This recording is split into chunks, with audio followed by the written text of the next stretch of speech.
हनुमान जी महाराज और काल भैरव को देवी के प्रधान सेवकों के रूप में स्थापित किया जाता है। बात करें हनुमान जी की, एक तंत्र साधना भी होती है। क्या हर आदमी तंत्र साधना कर सकता है या क्या सावधानी बरतनी चाहिए? नवग्रहों को परिक्रमा का बड़ा महत्व है और उसके बाद में हनुमान जी के दल, तो इससे निस्संशय व्यक्ति के नवों के नवग्रह अनुकूल होना चालू हो जाए। कल्याणप्रद है डेली जपना, उठू उठू चलू तो ही राम दुहाई, पाय परव कर जोरी मनाई। जो निरंतर किसी देवता का मंत्र जप करते रहते हैं, ध्यान करते रहते हैं, उसको देवता सिद्धि होती ही है। क्या लगता है आपको, जिस हिसाब से जो युवा पीढ़ी है वो भी कहीं ना कहीं अब आध्यात्म तरफ भी आ रहा है? अब लोग युवाओं पर थोपते हैं, युवा बिगड़ गया, युवा बिगड़ गया। कैसे बिगड़ा भैया? उसको मैकॉले की शिक्षा पद्धति में जबरन किसने घुसेड़ा? उसको धर्म विज्ञान से किसने दूर किया? जब कोई भगवत गीता पढ़ने लगे तो घर वाले बोले तुझे क्या सन्यासी बनना है, क्या साधु बनना है, क्या पढ़ाई कर। क्या पढ़ाई कर? वो मैकॉले की शिक्षा पद्धति।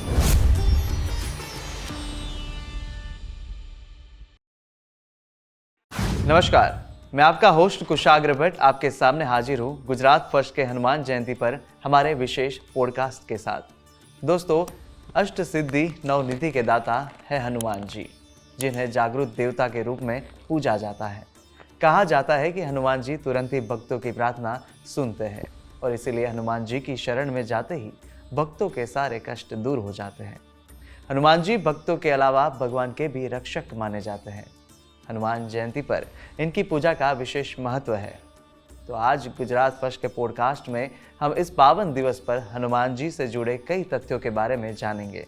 इस पर चर्चा करने के लिए आज हमारे साथ है कालीचरण महाराज जी, जो माँ काली के उपासक और देवादिदेव महादेव के परम भक्त हैं।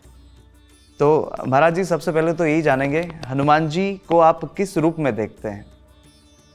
हनुमान जी प्रत्यक्ष शक्ति का ही स्वरूप है, ब्रह्मचर्य का स्वरूप है। सभी ब्रह्मचारियों के लिए आदर्श हैं। जितने भी जिम हैं, अखाड़े हैं, वहाँ पर विद्यार्थी लोग पहले हनुमान जी को प्रणाम करके ही अंदर करने जाते व्यायाम। शक्ति स्वरूप होने के कारण उनकी उपासना से निस्संशय बलिष्ठता की प्राप्ति होती है। वैसे भारतीय परंपरा में देवी को ही शक्ति बोला जाता है, लेकिन अतुलित बलधामम हेम शैलाभदेहम धनुजवन कृशानुम ज्ञानिनाम अग्रगण्यम सकल गुण निधानम वानराणाम अधीशम रघुपति प्रिय भक्तम वातजातम नमामि।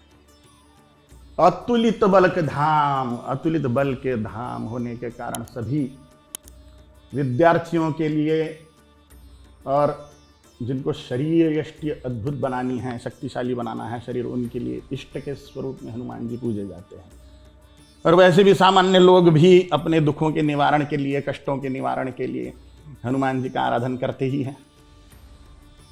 जो भी इच्छा करके हनुमान जी का आराधन करेगा व्यक्ति, उसकी वो पूर्ण होगी।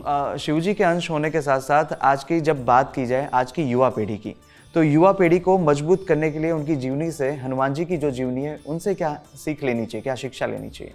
युवाओं को मजबूत करने का प्रधान मंत्र है, किसी को भी मजबूत करने का, कुछ भी हमें अचीव करना है तो हमारे पास में अच्छा शरीर होना चाहिए।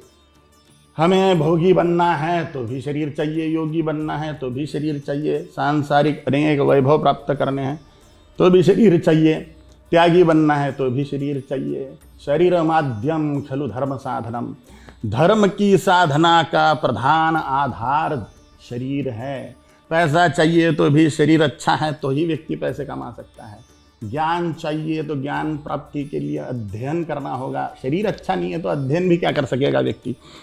हमें अगर ज्ञान चाहिए, शरीर अच्छा चाहिए, दिमाग अच्छा चाहिए, धन संपत्ति चाहिए, सभी प्रकार की सिद्धियां चाहिए, तो उसका आदि साधन हमें धर्म की स्थापना करनी है, धर्म का रक्षण करना है, अपने जीवन में धर्म साइंस को उतारना है, तो भी हमें प्रैक्टिकल धर्म साधना करने के लिए, योग साधना करने के लिए अच्छा शरीर चाहिए।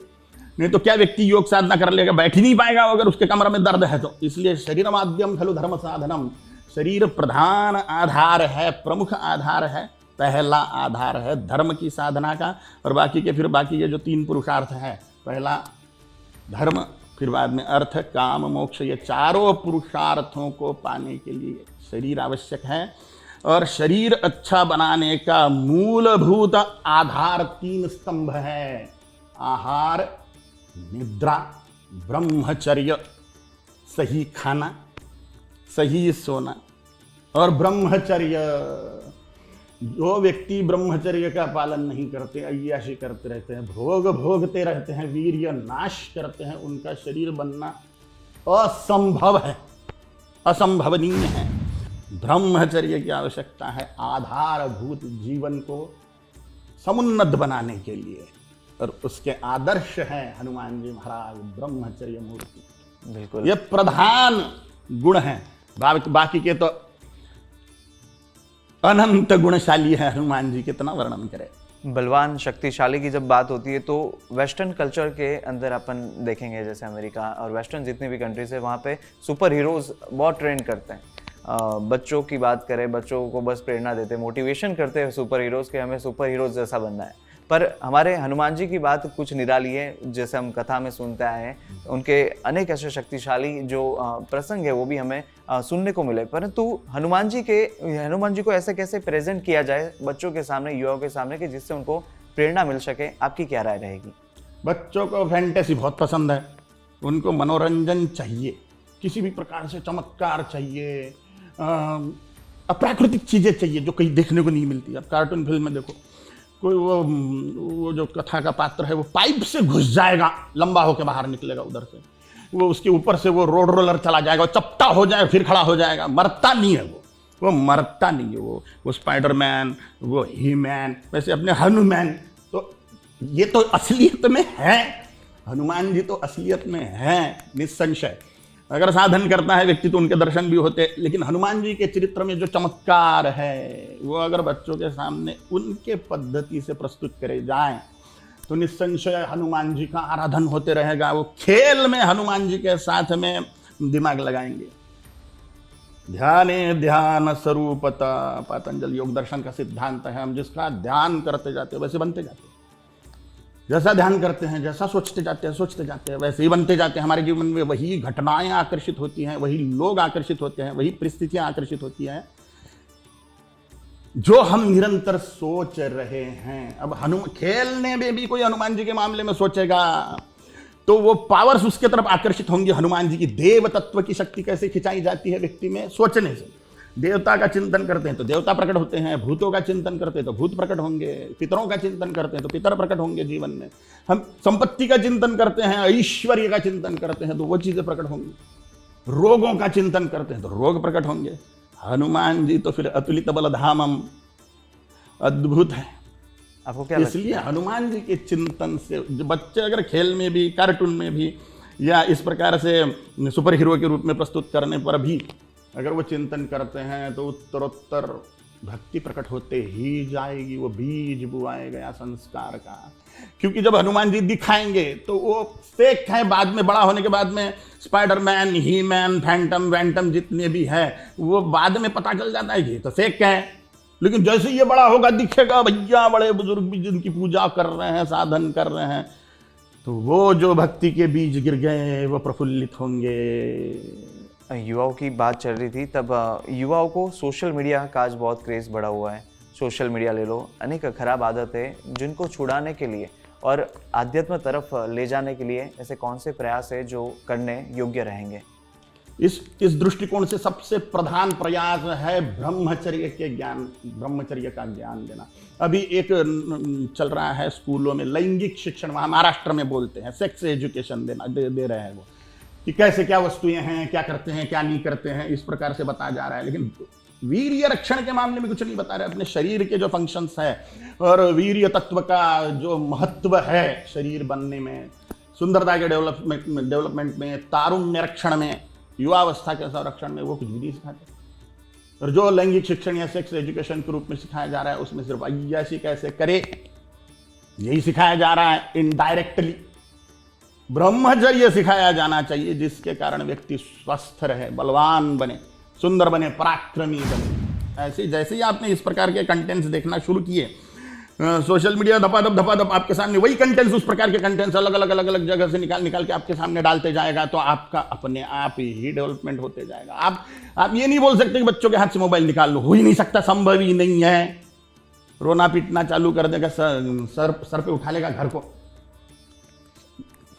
अगर वो इसी कप से जहर पी रहा है तो हम जहर फेंक के उसमें अमृत भर के उसको पिला सकते हैं जी। कप वो नहीं छोड़ने वाला। ये मोबाइल वही चीज है, बिल्कुल। नहीं छोड़ सकता। अपन ने अब संस्कार दीजिए, दूसरे संस्कार दीजिए, मोबाइल वो संभव ही नहीं है भैया। बहुत आगे निकल चुकी है ये नई पीढ़ी, अपने बस की बात नहीं। उसी में अगर वो हिंदी नहीं समझता तो उसको इंग्लिश में धर्म पिलाना होगा, लेकिन पिलाना होगा। वो अगर इंग्लिश ही समझता है तो मोबाइल उसके हाथ से हम छीन नहीं सकते, सोशल मीडिया उसके हाथ से छीन नहीं सकते। उसी के माध्यम से हम उसको सही चीज़ देंगे। क्या लगता है आपको, जिस हिसाब से जो युवा पीढ़ी है वो भी कहीं ना कहीं अब आध्यात्म तरफ भी जा हुई, एक जो लहर उठी थी राम मंदिर के तौर पे, तो क्या राम राज्य जो है वो फिर से आ रहा है? निस्संशय आ रहा है, इसमें कोई संशय नहीं है। अब लोग युवाओं पर थोपते हैं, युवा बिगड़ गया, युवा बिगड़ गया, युवा कैसे बिगड़ा भैया? उसको मैकॉले की शिक्षा पद्धति में जबरन किसने घुसेड़ा? उसको धर्म विज्ञान से किसने दूर किया? बूढ़ो नहीं किया ना दूर। जब कोई भगवत गीता पढ़ने लगे तो घर वाले बोले तुझे क्या सन्यासी बनना है क्या, साधु बनना है क्या, पढ़ाई कर। क्या पढ़ाई कर? वो मैकॉले की शिक्षा पद्धति, ये जो आधुनिक शिक्षा पद्धति है जिसमें ना पैसा कमाना सिखाते हैं, ना अपना शरीर कैसे काम करते हैं ये सिखाते हैं, अपना शरीर कैसे काम कर रहे हैं ये भी नहीं सिखाते इसमें, इस शिक्षा पद्धति में। अमीबा कैसा दिखता है ये सिखाते हैं। अब वो कैसा भी दिखता है, उसका केंद्र कहां पे, उसका मुंह कहां, कहीं पे भी मुंह है उसका, कहीं पे भी केंद्र। ये सड़ी हुई चीजें काहे को पढ़ा रहे हैं हमको? गणित जीवन में कभी काम नहीं आएगा, दिमाग का दही करके रख दिया, इतना गणित पढ़ा रहे। छत्रपति शिवाजी महाराज नहीं पढ़ाएंगे, मुगल कितने महान थे ये पढ़ाएंगे, जिन्होंने सत्यानाश कर दिया देश का, वो पढ़ाएंगे। जिन्होंने 5 लाख मंदिर फोड़ दिए उनको महान बता रहे हैं। ये जो स्थिति है शिक्षा व्यवस्था की, इसमें घुसेड़ा किसने? बूढ़ों ने। और युवाओं के सर पे खप्पर फोड़ रहे हो। गणपति कौन बिठा दिया भैया? सब युवक है, ज्यादा से ज्यादा 90% युवक है। देवी उत्सव कौन कर रहा है? 90% युवक है। कांवड़ उत्सव में कांवड़ उठा के कौन लेके जा रहा है? 99% युवक है। तो धर्म के जितने भी उत्सव है वो तो युवक कर रहे हैं, फिर युवक कहां से बिगड़ गया भैया? जी।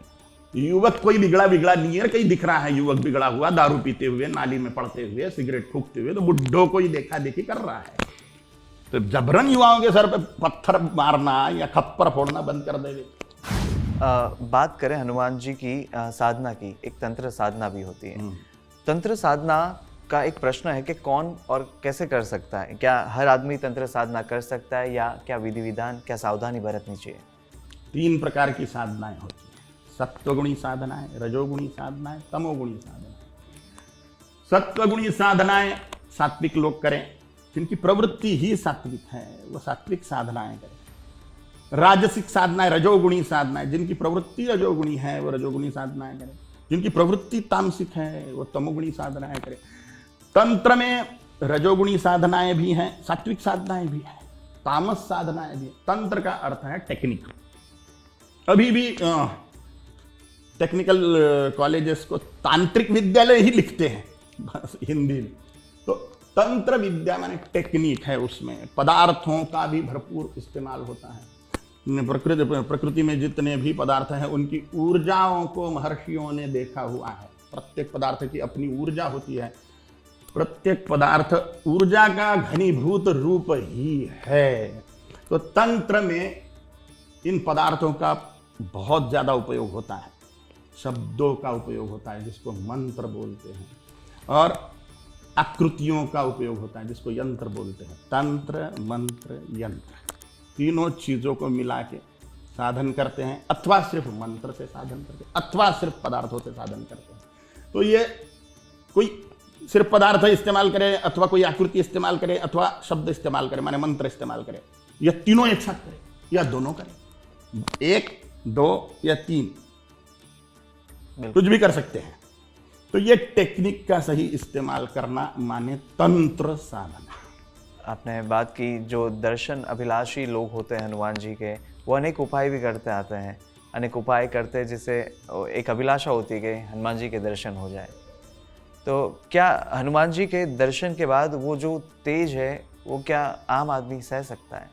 पहला तो प्रश्न ये कि हनुमान जी के दर्शन कैसे करें, फिर तेज सहन होता कि नहीं उस पर मैं बात करूंगा। बहु मंत्र जपात देवता सिद्धि, यह पातंजलि योग दर्शन का सिद्धांत है। जब मंत्र जप बहुत होता है, भरपूर मंत्र जप करता है व्यक्ति, भरपूर मंत्र जप करता है, गहरा, बहुत दिनों तक, 2-4 दिन में नहीं होने वाला काम। पढ़ाई 2-4 दिन में नहीं होती। किंडरगार्टन में जब एडमिशन होता है उसके कई सालों बाद, पहली से लेके 12वीं तक के 12 साल, 3 साल ग्रेजुएशन के, उसके बाद 3 साल पोस्ट ग्रेजुएशन के, कितने साल हो गए? 18 साल। 18 साल रोज 5-6 घंटे स्कूल में बर्बाद करने के बाद में एक डिग्री आती है हाथ में पोस्ट ग्रेजुएशन की। 18 साल फिर नौकरी ढूंढेगा, वो कंप्लीट ही नहीं हुआ टारगेट, शांति नहीं मिली। तो देव साक्षात्कार, देव सिद्धि के लिए कितना प्रयत्न करना चाहिए। फिर भी इतना ज्यादा नहीं, जो अभी के पढ़ाई के लिए जितना, डिग्री लेने के लिए जितना प्रयत्न होता है उतना प्रयत्न नहीं करना पड़ता। फिर भी सटीकता से साधन करना होता है गुरु के मार्गदर्शन में, तो देवता प्रकट हो जाते हैं सामने। बहु मंत्र जपात देवता सिद्धि, प्रकट होना माने वो कंप्लीटली वश हो गया देवता आपको, वो आप जैसा सोचोगे वैसा ही करते जाएगा। ये देवता सिद्धि ऐसी होती है, वो देवता आप जो बोलोगे वही करेगा, वो करते जाएगा। यम यम कामयते कामम तम तम प्राप्नोति निश्चितम, जो इच्छा करोगे वो देवता कंप्लीट करते जाएगा। चमत्कारी की जीवन होता है जिसको देवता सिद्धि होती है। सामान्य ऐसा दिखने वाले लोगों को देव सिद्धि है, जो निरंतर किसी देवता का मंत्र जप करते रहते हैं, ध्यान करते रहते हैं, उसको देवता सिद्धि होती ही है। जो कई सालों से एक ही देवता का भजन कीर्तन करते रहता है, मंत्र जप करते, सुंदरकांड कर रहे हैं, हनुमान चालीसा पढ़ रहे हैं, दुर्गा चालीसा पढ़ रहे हैं, काली सहस्त्र नाम पढ़ रहे हैं, या ओम काली ओम काली ओम काली बोल रहे हैं, नवारण मंत्र बोल रहे हैं, या अन्य कुछ भी बहुत दिनों तक अगर कर रहा है तो देवता सान्निध्य प्राप्त हो गया। उसके लिए लिटमस टेस्ट करने की जरूरत नहीं है ही उसके पास में, उसको अनुभव भी आते हैं, इसमें कोई संशय नहीं है। और प्रत्यक्ष देव साक्षात्कार हो जाता है, देवता प्रकट हो जाते हैं सामने। अब ये देवता दिखना सहन होता है क्या? देवता दिखते ही उसको है जिसको सहन होता है। अच्छा, अरे गहरे दत्तू गहरे के सामने देवता प्रकट ही नहीं होते, क्योंकि देवता स्वयं महाप्राज्ञ है। महाप्राज्ञ माने उनको पता है कि किसके सामने प्रकट होना है, किसके सामने नहीं। महान सद्बुद्धिशाली है, किसी की भी अरे गहरे नत्थु गहरे के सामने वो प्रकट नहीं होता। माँ बराबर जानती है बच्चा किन चीजों से डरता है, तो वो चीजें सामने नहीं आने देगी। या ऐसे बाल खुले छोड़ के किसी बच्चे के सामने डरावना रूप लेके जाएगी क्या? नहीं जाएगी वो, क्योंकि पता है वो चिल्ला देगा, रो देगा तुरंत में। तो देवताओं को पता है कि ये सहन करेगा कि नहीं करेगा, ऐसे किसी के सामने प्रकट नहीं होंगे वो। जिसकी कैपेसिटी बढ़ गई है मंत्र जप से, साधना से, तो उसको देवता का साक्षात्कार हो जाता है। भगवान बोलते भी, मैं दिव्य चक्षु देता हूं तुझे जिससे तू मेरा दिव्य रूप देख सके। ददामि त्वाम दिव्य चक्षुम, जिससे तू मेरा दिव्य रूप देख सके। अभी जैसा दिख रहा हूं मैं रियलिटी में ऐसा नहीं हूं, मैं कैसा हूं तू देख। और फिर अर्जुन को दिखाया, वैसे देवता है, उसको वो दिव्य दृष्टि देते हैं, फिर प्रकट होते हैं।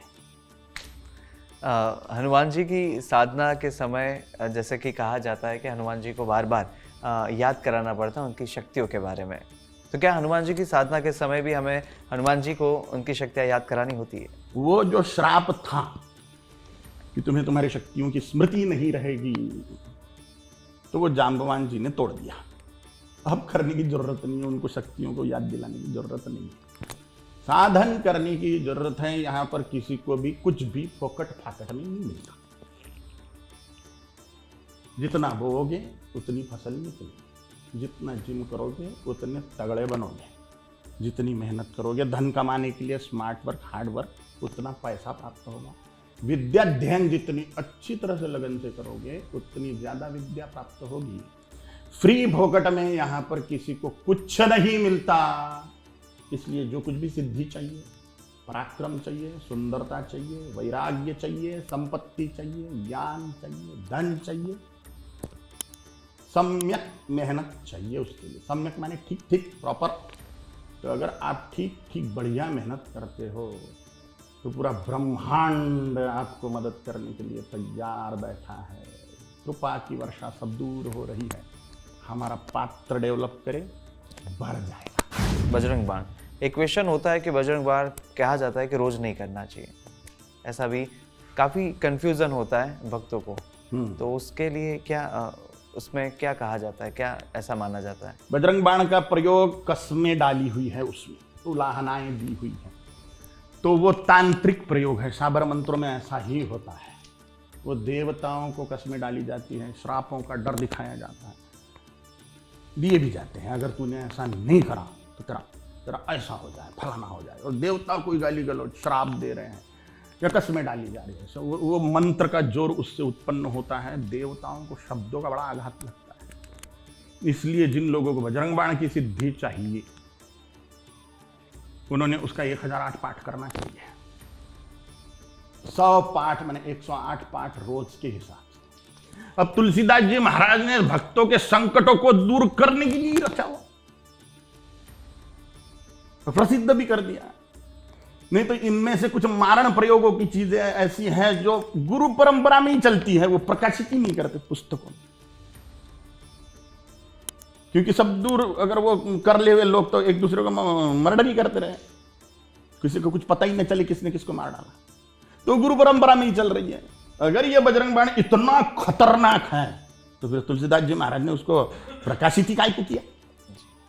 वो बजरंग बाण की सिद्धि से जिस व्यक्ति ने 1008 पाठ कर लिए हैं, वो अगर 7 प्रकार के धान्य जो साबुत है उसको हाथ में लेके वो बजरंग बाण एक बार पढ़ लेता है, और बाधित क्षेत्र में अथवा प्रेत बाधित क्षेत्र में प्रेत बाधित व्यक्ति पर उसको फेंक देता है, तो तत्काल वो प्रेत बाधा मुक्त हो जाता है वो व्यक्ति, और निस्संशय शत्रु संहार हो जाता है। असली शत्रु का, शत्रु समझ रहे हैं वो जिसको, और वो शत्रु ही नहीं है तो उसका कुछ टेढ़ा नहीं होने वाला, क्योंकि उसमें नाम लेके बोला नहीं गया फलाने को मार कर। मंत्र का जो तांत्रिक मंत्र है उसमें नाम ले रहे हैं, तो वो निर्दोष को भी मार सकता है, मारता ही है, परंतु बजरंग बाण निर्दोष को नहीं मारेगा, बिल्कुल वो रियल शत्रुओं को ही मारेगा। तो रियल शत्रु तो हमारे अंदर भी 6 हैं, काम, क्रोध, लोभ, मोह, मद, मत्सर, मत्सर माने जलसी, मद माने अहंकार, ईगो। तो ये जो अंदर के 6 शत्रु, उसको भी मारेगा बजरंग बाण, तो वो तो कल्याणप्रद है, डेली जपना।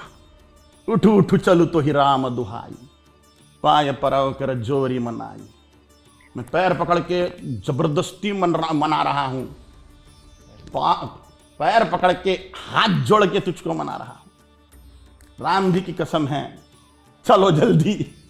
तो ये भक्ति मिश्रित है बजरंग बाण, भले ही शत्रु संहारक है, उग्र प्रतापी है, तो डेली जपना चाहिए जो हनुमान जी जिनका इष्ट है उन्होंने। एक ऐसी बात थी, क्या शक्तियाँ जो होती है वो ट्रांसफ़र हो जाती है?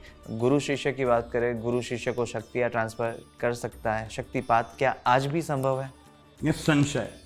निस्संशय शक्तिपात होता है, और सिद्ध पुरुष अपने शिष्यों को शक्तियाँ ट्रांसफर कर देते हैं। तो किसी भी प्रकार की शक्तियाँ हो सकती है, अष्टमहासिद्धि, नवनिधि, अणिमा, गरिमा, महिमा, लघिमा, प्राप्ति, प्राकाम्य, ईशित्व, अशित्व, ये अष्टमहासिद्धियाँ हो या नवनिधियाँ हो या तांत्रिक सिद्धियाँ हो, ये गुरु अपने शिष्य में ट्रांसफर कर सकता है। काली माँ और हनुमान जी के भी अनेक प्रसंग हैं, तो उन प्रसंग के बीच में आप कुछ ऐसे प्रसंग अच्छे बताइए जो जिस पे आप प्रकाश डालें। प्रसंग से ज़्यादा महत्वपूर्ण है साधना की बात, क्योंकि प्रसंग तो बहुत सारे हैं, लेकिन ये जो अंदर की गणित है गुरु परंपरा में मिलने वाली, मैं वो बातें ज़्यादा बोलना जी उचित समझ रहा हूँ, जिससे सीधे फायदा हो जाए। जी।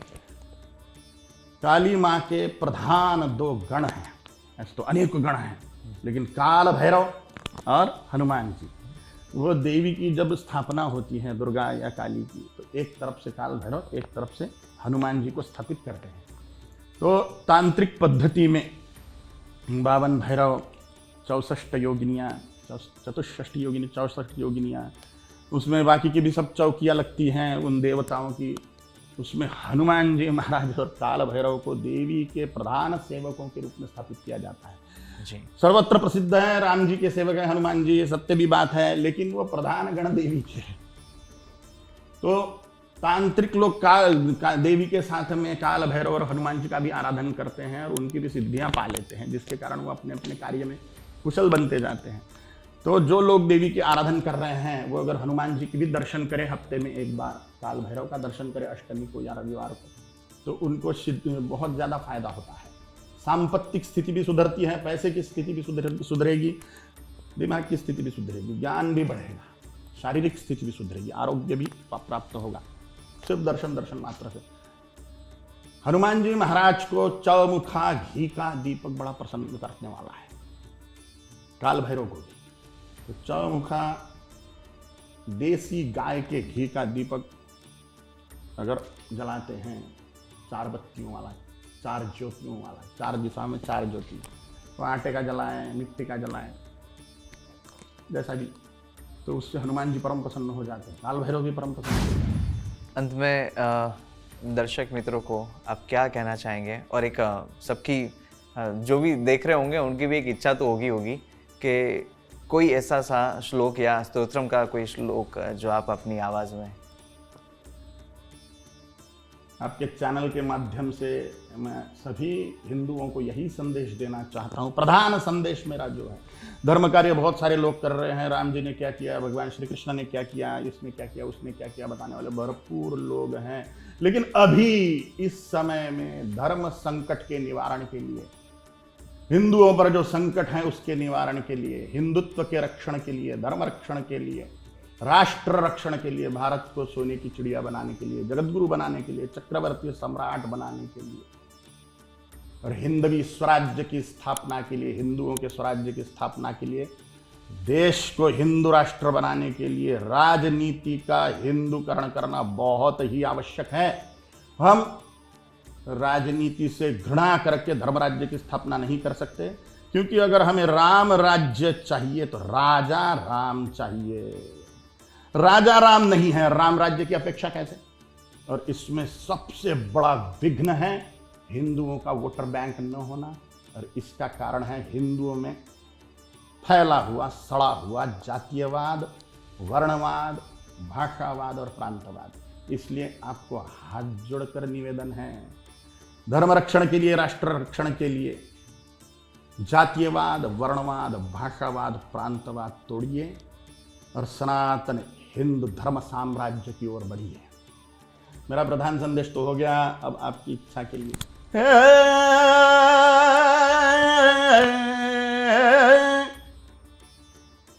जय जय जग जननी देवी सुर नर मुनि असुर सेवी भुक्ति मुक्तिदायिनी भयहारिणी कालिका मंगल मुद सिद्धि सदनी बरवशर वरीश वदनी दावति मिर तरुण धरणि किरणन की मालिका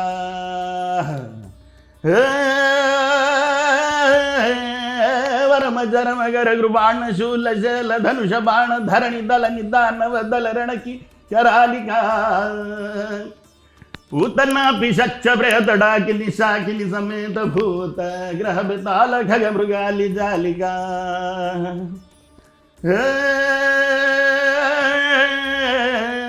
जय महेश भामिनी, जय महेश भामिनी अनेक रूप नामिनी समस्त लोक स्वामिनी हिमशैल बालिका रघुपति पर परम प्रेम तुलसी कहे अचल नेम देहु भय प्रसन्न पाहि प्रणतन की बालिका हमारी महाकालिनी यारे ढोल वागे से सब खो गए थे माई की भक्ति में। तो इस गुजरात फर्स्ट के पॉडकास्ट में बात करने के लिए आपका खूब खूब धन्यवाद। ओम काली, ओम काली, ओम काली, ओम काली, ओम काली। तो आज के हनुमान जयंती स्पेशल पॉडकास्ट में हमने हनुमान जी से जुड़ी कई अहम बातें जानी और आध्यात्म के महत्व को समझा। आप सभी को हनुमान जयंती की ढेरों शुभकामनाएं। आज के लिए बस इतना ही। नमस्कार। इस तरह की और वीडियो देखने के लिए हमारे YouTube चैनल को सब्सक्राइब करें और बेल आइकन दबाना न भूलें। यदि आप हमारा वीडियो Facebook पर देख रहे हैं तो पेज लाइक और फॉलो जरूर करें। हमारे अन्य सोशल मीडिया प्लेटफॉर्म से भी जुड़ें।